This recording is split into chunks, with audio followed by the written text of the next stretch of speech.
अभी अभी जो तमिलनाडु के चुनाव हुए उसके निर्णय आने प्रारंभ हो गए तो बहुत बड़ा धक्का सब लोगों को लग गया जब विजय जोसेफ नाम का एक क्रूसेडर और पूर्ण रूप से वेटिकन चर्च को जो समर्पित व्यक्ति है उसने धर्म प्रचार के लिए उनका उसकी रिलीजन के प्रचार के लिए बहुत सारे लोगों को ईसाई बनाने के लिए बहुत सारे प्रयास अभी तक किए थे। वो जीत कर आया, चुन कर आया, वो अभिनेता था, वो बात तो अलग थी।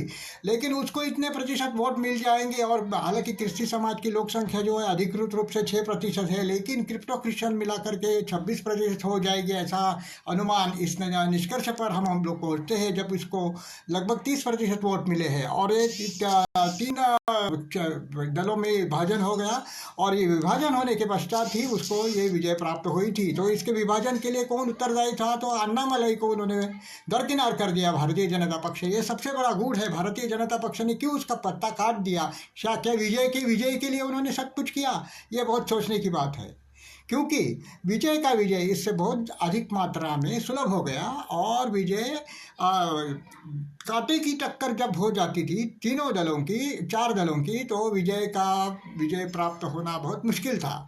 और शायद अन्ना डीएमके जीत जाती, और शायद भारतीय जनता पक्ष को भी अधिक स्थान वहाँ पे मिल जाते, अधिक से अधिक स्थान मिल जाते, या उनको 32-35 स्थान भी अगर मिल जाते तो युति कर सकते थे सत्ता में आने के लिए अन्ना द्रमुक के साथ। परंतु भारतीय जनता पक्ष ने अपने ही पैरों पे कल कुल्हाड़ी मार ली। ये बहुत बड़ा रहस्य है, और ये इतना बड़ा रहस्य है कि उसका उत्तर प्राप्त करना बहुत मुश्किल लग रहा है अभी इस समय। तो एक तो माने जाने वाले चाणक्य है, महान चाणक्य है, जो मास्टर स्ट्रोक हमेशा ही खेलते हैं, विरोधियों को हमेशा ही परास्त कर देते हैं। वो इतनी बड़ी गलती करके अपने ही पैरों पे कुल्हाड़ी मार लेते हैं। ये बहुत ही आश्चर्यजनक बात है। तो इस आश्चर्य की गुत्थी सुलझाने के लिए हमको इस बात पर विवश होना पड़ता है कि इस सारे घटनाक्रम को संदेहात्मक दृष्टि से देखा जाए, क्योंकि ये निष्कर्ष यही निकलते हैं इससे। अभी देखिए कैसी परिस्थिति थी। अन्नामलई बहुत ही लोकप्रिय नेता थे, जननेता थे, जहाँ भी जाते थे वो लाखों की भीड़ उनको देखने के लिए उमड़ती थी, उनसे बात करने के लिए तरसती थी, उनका स्वाक्षरी लेने के लिए छोटे छोटे बच्चे क्या, बूढ़े, महिलाएं, औरतें, सभी स्तरों में उनकी लोकप्रियता अधिक थी। और वो सनातन के प्रति इतने कटिबद्ध थे। प्रथम रूप से ऐसा विद्यमान हो रहा था कि इस द्रविडिज्म और ईसाइयत के पूरे चंगुल से तमिलनाडु को बचाने के लिए एक बहुत बड़ा महात्मा उभर करके आया है, देवदूत के रूप में उभर के आया है, वो अन्नामलई है। शायद उसके प्रसाद से वहाँ पे राम का राज्य आ जाएगा। ऐसी बड़ी बड़ी बातें की जाती थी, और सब मीडिया में नहीं की जाती थी, वो धरातल पे अगर हम लोग देखें तो परिस्थिति यही थी। इनकी लोकप्रियता थी बहुत अधिक थी, स्टालिन से भी अधिक लोकप्रियता उनको प्राप्त हुई थी। और द्रविड़ पार्टियों का जो 60 वर्ष का जो पाप था वो धोने का प्रयास अन्नामलई अथक प्रयत्नों से कर रहे थे। रोज लोगों से मिल रहे थे, सभाएं ले रहे थे, जन यात्राएं कर रहे थे, जाने कितनी यात्राएं उन्होंने की।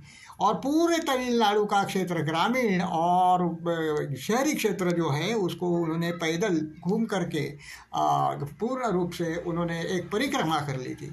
तो ऐसा लोकप्रिय जननेता जिसको दरकिनार भारतीय जनता पक्ष के दो महामानव, एक तो महामानव और दूसरा चाणक्य, उसने क्यों कर दिया? ये बहुत बड़ी गहरी क्या बताएं अभी उसको, ये गहरी चाल है या आत्मघाती है या मूर्खतापूर्ण निर्णय है, ये समझ में नहीं आता है लोगों का।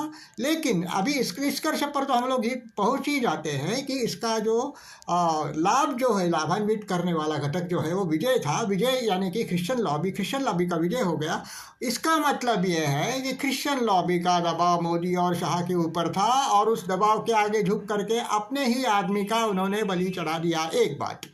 दूसरी बात यह है कि अमित शाह मोदी जी के पश्चात अपने आप को उसके पद पर दावेदारी प्रस्तुत करने के लिए अपने सभी दूर या निकट जितने भी हैं प्रतिस्पर्धी जिनको वो मानते हैं, उनको वो नष्ट करने की नई तरकीब निकाल रहे हैं, और उन तरकीबों का आधार ले रहे हैं ताकि कोई भी प्रतिस्पर्धी उनके प्रधानमंत्री पद के प्राप्ति के लिए उनके निकट न आ जाए। जब मोदी जी निवृत्त होंगे या मोदी जी नहीं रहेंगे तब उनकी दावेदारी के लिए कोई भी चैलेंजर वहाँ पे शेष न रह जाए, ऐसी बातें शायद शाह कर रहे हैं। तो इसकी वजह से अन्नामलाई को भी वो इन फ्यूचर उनका प्रतिस्पर्धी मानते थे। लेकिन अन्नामलाई को अभी प्रस्थापित होने में बहुत सारा समय जाता, उसके बाद भी वो प्रस्थापित हो जाते थे। तो मैं समझता हूँ कि शाह उनको प्रस्थापित होने के लिए उतना अगर स्थान भी नहीं देते थे। तो इसलिए दूसरी बात ही निश्चित रूप से संदेहास्पद है कि क्रिश्चियन लॉबी या वैटिकन लॉबी के प्रेशर से ही मोदी और शाह ने अपने ही आदमी का बलि दे दिया है। और अगर अन्नामलाई होता तो भारतीय जनता पक्ष निश्चित ही सत्ता की सोपान तक पहुँच जाता। ये अभी स्थान उन्होंने उनको खुला छोड़ दिया है और ईसाइयों को वहाँ पे धर्मांतरण करने के लिए खुली छूट देने की योजना के तहत ये सब कुछ किया गया है। और इसके तहत उनको क्या मिला है क्या नहीं मिला है इसकी बातें तो हम लोग नहीं जानते, लेकिन ये निश्चित ही है कि वैटिकन के दबाव के आगे झुक करके अपने ही आदमी अन्नामलाई का बलि भारतीय जनता पक्ष ने चढ़ाया है। इतनी मूर्खतापूर्ण बात तो निश्चित में जो चाणक्य रूप से जाना जाता है वो आदमी नहीं करेगा। ये बात तो स्पष्ट है, कोई बच्चा भी कह सकता है, ऐसी बात कोई नहीं करेगा। फिर ये उन्होंने क्यों की? और ऐसी पहली बार नहीं हुई, बार बार हुआ है।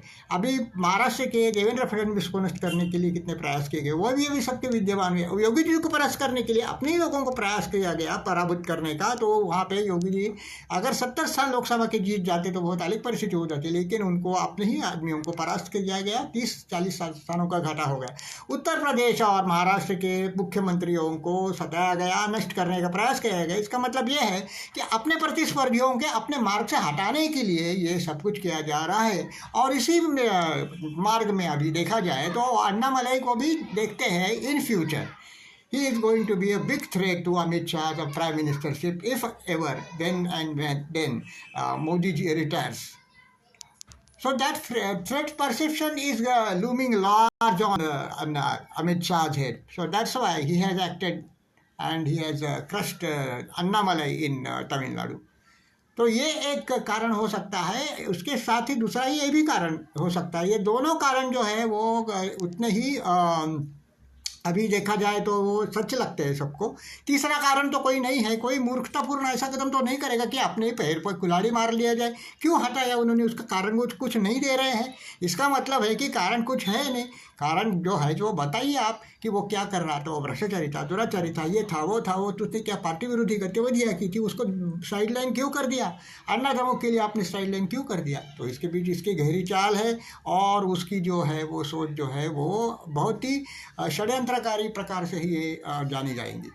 तो इस प्रकार से अपने ही आदमी को नष्ट करके तमिलनाडु में एक खुला मैदान ईसाइयों के लिए छोड़ दिया गया है। अभी देखने की बात है कि विजय आगे चल करके क्या रणनीति अपनाएगा। रणनीति तो उसकी स्पष्ट है, उसको पूर्ण रूप से तमिलनाडु को ईसाई करना है और एक ईसाई करने में जो भी हथकंड है वो आजमाएगा। साम दाम दंड भेद सभी आजमाएगा। वो कभी ऐसा उग्र रूप से तो नहीं करेगा आप आओ धर्मांतर करो। वो सब प्रेम से भाषा बोलेगा और मीठी सुरी से वो सबका हिंदुओं का गला काट करके उनको ईसाई बनाने का प्रयास निश्चित रूप से करेगा। तो ये बहुत बड़ा खतरा सब हिंदू समाज के लिए पूरे भारतवर्ष में आया है। और दूसरी बात है कि दक्षिण भारत के लिए बहुत बड़ा खतरा है। आंध्र प्रदेश में भी ऐसी परिस्थिति बहुत विकट है। केरल तो हाथ से गया है, फिर बचा ही है, तो थोड़ा बहुत तेलंगाना बचा है और केरल बचा है। वो भी अभी कांग्रेस की सत्ता वहाँ पे है तो उसको इसके परिणाम भुगतने पड़ रहे हैं। तो इसकी वजह से अभी दक्षिण भारत जो है वो पूरे संकटग्रस्त है। और ऐसी स्थिति में कोई संकट मोचक बनकर आएगा तो आदरणीय योगी जी अगर प्रधानमंत्री बनेंगे तभी इस संकट मोचन का कार्य जो हाथ में ले सकेंगे। और अब तक तो विजय ने शपथ ली है और उसके बाद में उन्होंने यीशु का जो छायाचित्र था वो लेकर के एक बहुत बड़ा जुलूस निकाला। इससे बातें स्पष्ट हो गई है कि he is going to develop a society which is evangelical and he is going to practise this evangelical theory loud and clear in Tamil Nadu and going to baptize the crores of Hindus and bring Hindus in Christianity fold. इसके ऊपर अभी हिंदू दलों को अपनी प्रतिक्रिया देनी चाहिए। अगर प्रतिक्रिया नहीं, उसी उग्र प्रतिक्रिया होनी चाहिए और उसके ऊपर विचार विनिमय करके कृतिशील रहने के लिए क्या किया जाए, तो इसके ऊपर चर्चा होनी चाहिए। और कृतिशील रहने के लिए निष्कर्ष निकालने चाहिए, और कृतिशील होना ही पड़ेगा। अगर तमिलनाडु को बचाना है ईसाइयत से, तो सभी हिंदू समाज को, हिंदू संगठनों को कृतिशील होकर के निर्धारपूर्वक कदम तमिलनाडु में उठाने पड़ेंगे।